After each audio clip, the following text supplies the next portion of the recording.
Hello, everybody, and thank you for tuning in to the Liberty Report.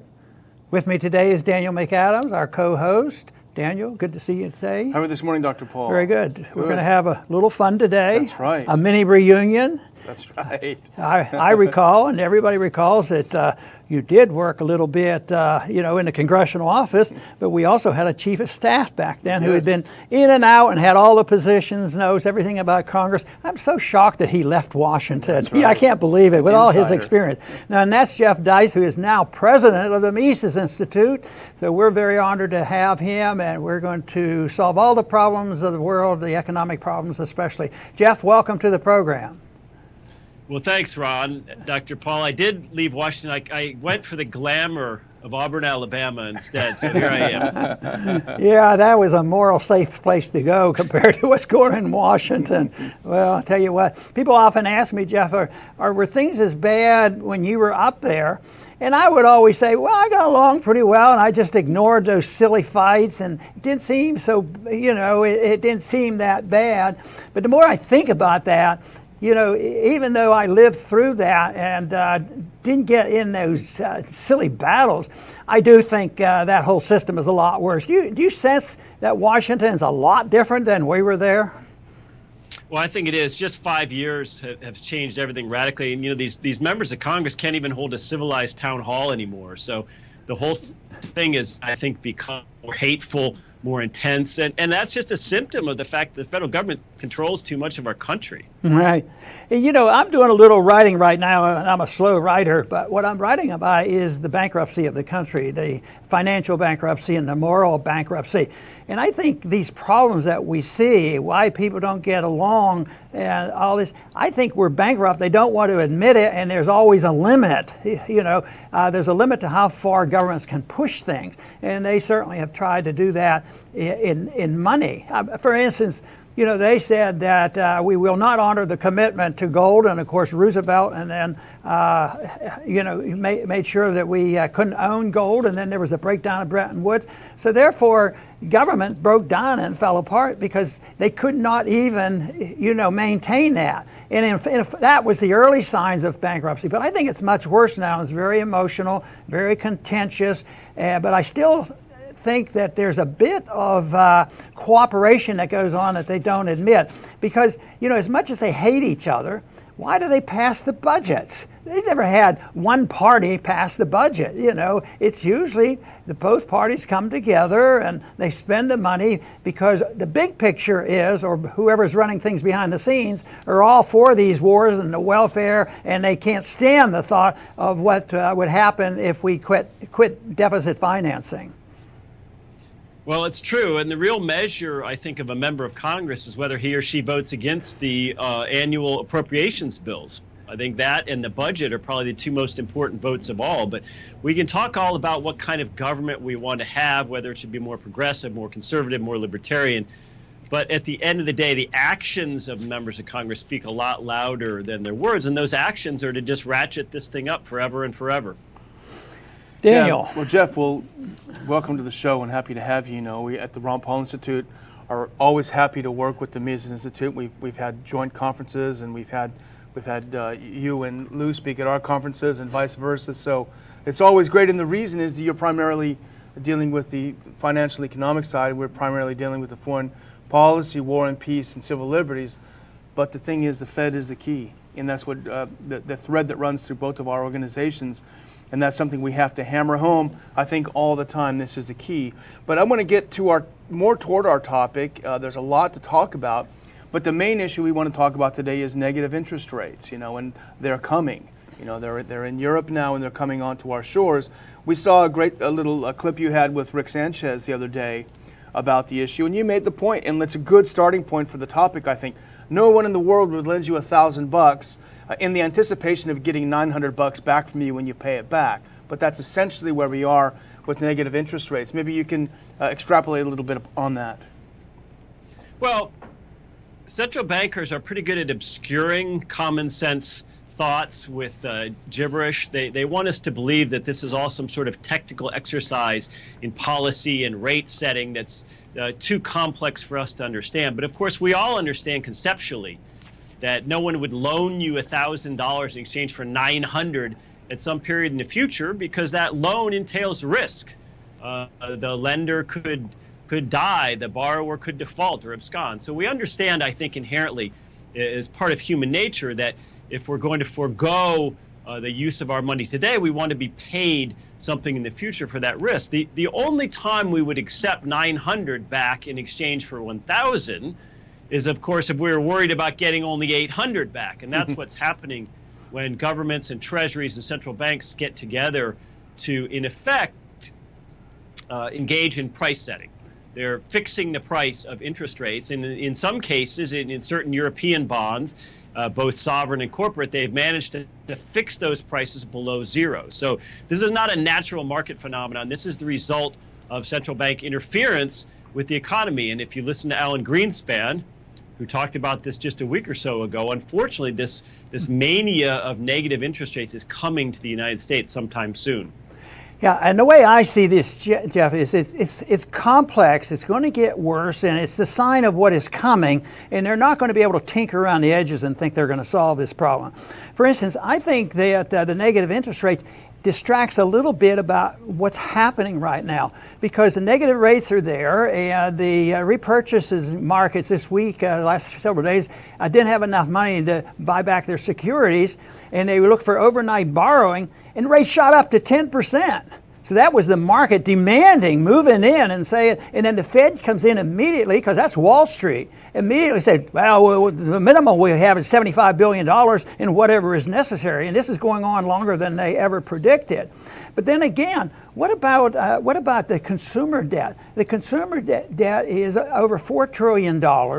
And there's $4,000 on the average person on their credit card. Those interest rates go up, and I'm told you could be paying 15, 16, or 17%. And I see this as just participating in the division between Wall Street and Main Street, because Wall Street gets bailed out, and these guys that can't pay their bills, like in the last recession, the bailouts went to the very wealthy. So the market is always speaking, and I think we can see a glimpse of that, but I think that might fit into your argument that it's coming to an end. This just can't last forever. No, it can. Of course, it is a big wealth transfer from savers to profligate governments, because average people cannot go out and earn a rate of interest on simple investments. They can't go get a CD or a mutual fund and make any money. So governments love low interest rates because debt service is a huge part of their budget. Right now, the U.S. federal government is going to spend next year about $400 billion on debt service, and that's with relatively low interest rates. Now, all the outstanding Treasury debt represents a range of different interest rates in place at the time that debt was issued. But nonetheless, we have 2% rates, and it's $400 billion a year. Imagine if we had 5% rates. This would be the single biggest line item in the federal budget, ahead of defense, ahead of Social Security, ahead of Medicare. And what's so fascinating about all this and so egregious is, as you point out, people with bad credit, poor people, are still going to Rent-A-Center and effectively paying 25, 30% to obtain appliances, let's say, at Rent-A-Center. No, I don't want to knock them as one particular company. People with bad credit are paying 20% on credit card debt. So all of this negative interest, of course, helps the real estate industry, it helps the banking industry, it helps the construction industry, but it doesn't help mom and pop. It doesn't help the little guy, and it really represents a wealth transfer that's just so hidden. It's such a huge story, and it's not being told. Yeah, and I think, though, that it's going to be heard, because, as I said, I think this is a sign that things are coming to an end. But we think of these details in the day-to-day activity of interest rates and how the little guys get stuck with it and the big guys get the money.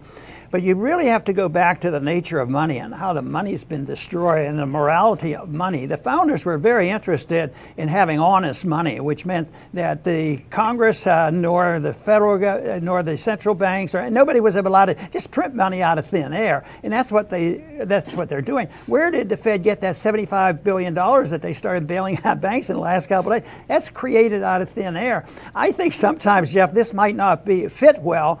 But it's almost like of electronic greenback era.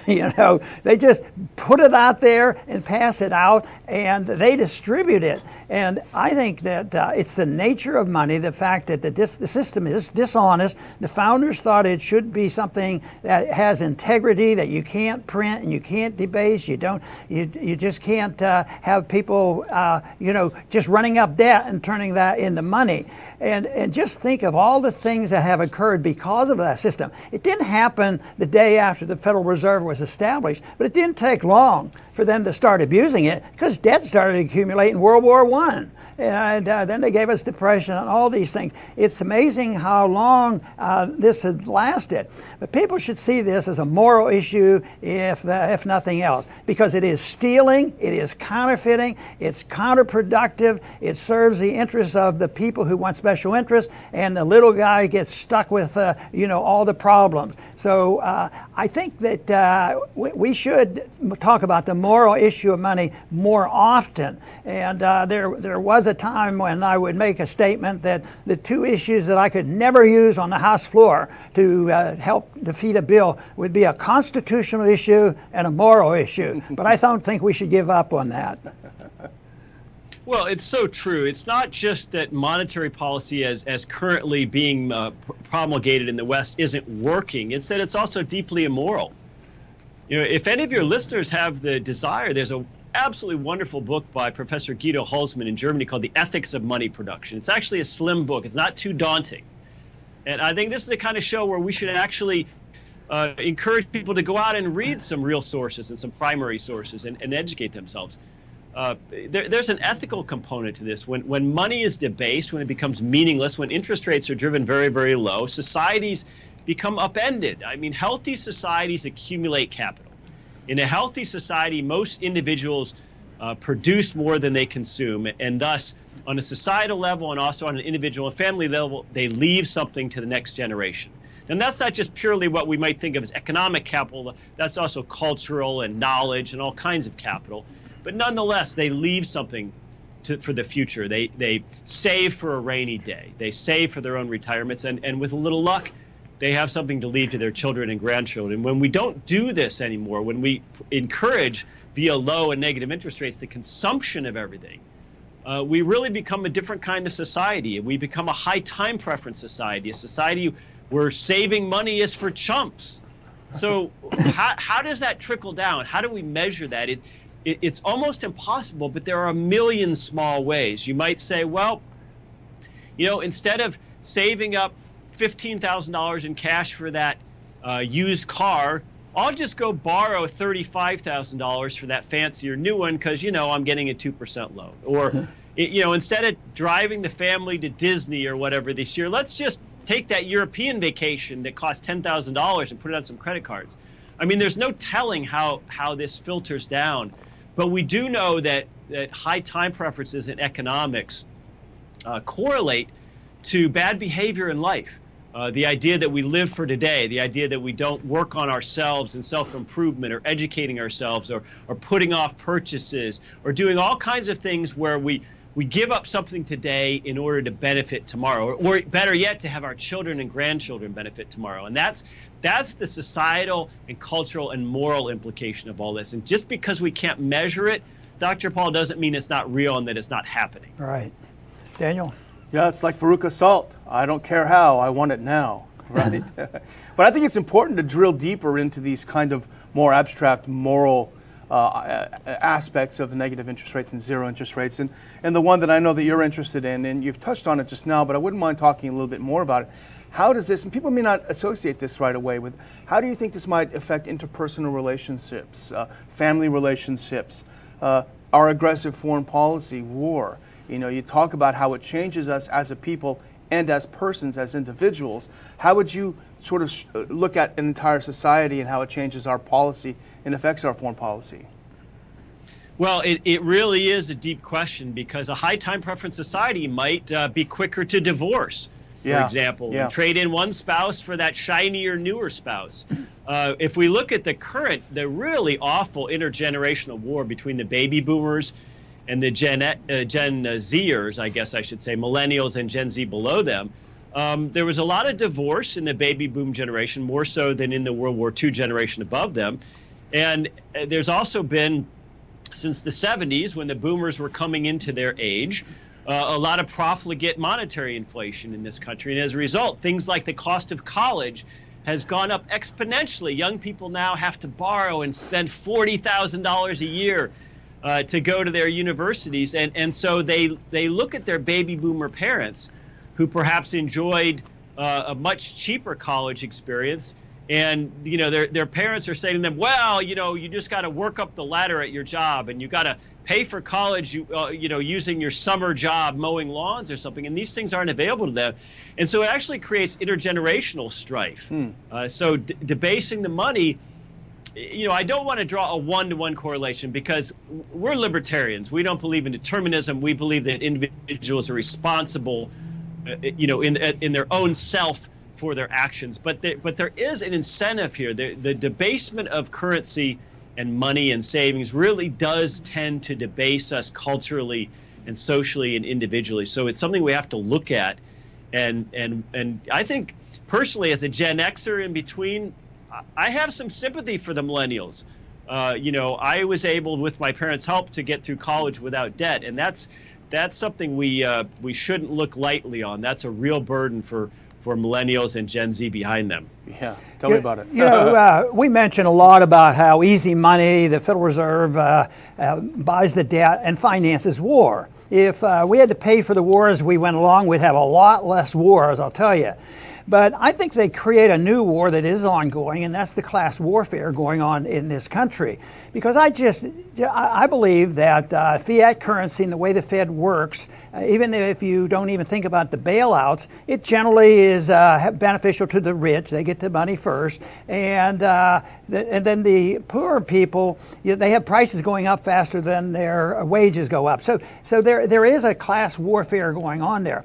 But I think right now, when you see the bailouts, whether it was during the recession 10 years ago or what's going on now, this is really food for fodder for the socialists. See what those capitalists are doing. You know, look at this. The people are out on the streets, and the Wall Street's getting bailed out, and the people who can't pay their mortgages, and they have all this debt, but they get no help whatsoever. So the socialists pop in and say, see, that's what it is. And I think we have a job, because we have too many conservative business people are very, very interventionist, and they don't care about the deficit. They don't care if there is a subject called liquidation of debt that's inevitable. They seem to want to ignore that, or they deny it. But I think that this system that we have now is aggravating this class warfare, and we need to make sure that the people understand that we don't have to defend this system.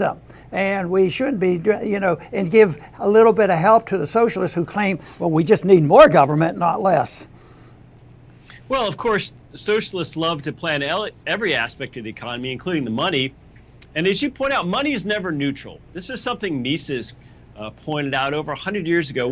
Nobody presses a magic button and puts $1 million in every American's bank account tomorrow. And even if they did, it wouldn't create any new goods or services in the economy. Prices would just adjust quickly, and none of us would be any better or worse off. So when new money and credit is introduced in the system, it reaches certain people first, and people closer to government and central banking tend to be the early recipients, like, for example, defense contractors, for example, investment banks on Wall Street. So people who avail themselves of new money and credit earlier in the cycle do better. And, you know, the less affluent people with lower incomes, with less savings, with less retirement money in the bank, who get this money later, you know, prices rise, and they find themselves not being able to save because interest rates are so low. But the question I would ask anyone on the left, progressives in general, and of course people on the right as well, but especially this crop of Democratic presidential candidates who want to talk forever and ever about inequality, is if you're not talking about the Fed, you're not serious about inequality. The two are inextricably linked, and the Federal Reserve is the biggest driver by far of inequality in our country and in our economy. So I don't want to see any of these Democratic candidates talking about this and that tax if they're not talking about the Fed. Right. That's great, Jeff. I know when Chris pulls our clips, I hope he pulls that one, because that's a great little comment there. I'm going to close on my end Of course, Dr. Paul will close after me, but I just want to say that someday our dream at RPI is to set up sort of a center on banking and war because it's such an important topic. But I do want to say that we'd love to have you, at our next conference talking about some of this because I think it's so important. It crosses all political boundaries and people don't understand it. So if you can bear coming up to DC and joining us next time, Jeff, we'd love to have you. And thanks for joining us today. Very good. And I too want to thank Jeff for being here. I'm going to make a real short comment because my big concern overall on all that I have watched and seen, in Washington and in particular the monetary policy and foreign policy, the bottom line is we keep losing our liberty. People don't seem to have high priority to that. And as long as we have the current monetary system and the spending programs, we cannot, because the more the government spends, the less liberty that we have. And Jeff, I do once again want to thank you, but I'd like to give you a chance to make another comment if you'd like. Well, I think this is the single most important untold story of our day, is this unprecedented experiment in monetary policy that really began around 2000 with Alan Greenspan, but went into hyperdrive, both at the Fed in the US and the ECB in Europe and the Bank of Japan and others in 2008. And I really wish financial journalists would be a little less credulous about what's going on with these supposed experts and a little more investigative, not only about what they're doing, but how different it is from anything in human history. Wonderful. And once again, Jeff, thanks for being here. And I want to thank our audience for tuning in today. And please come back soon to the Liberty Report.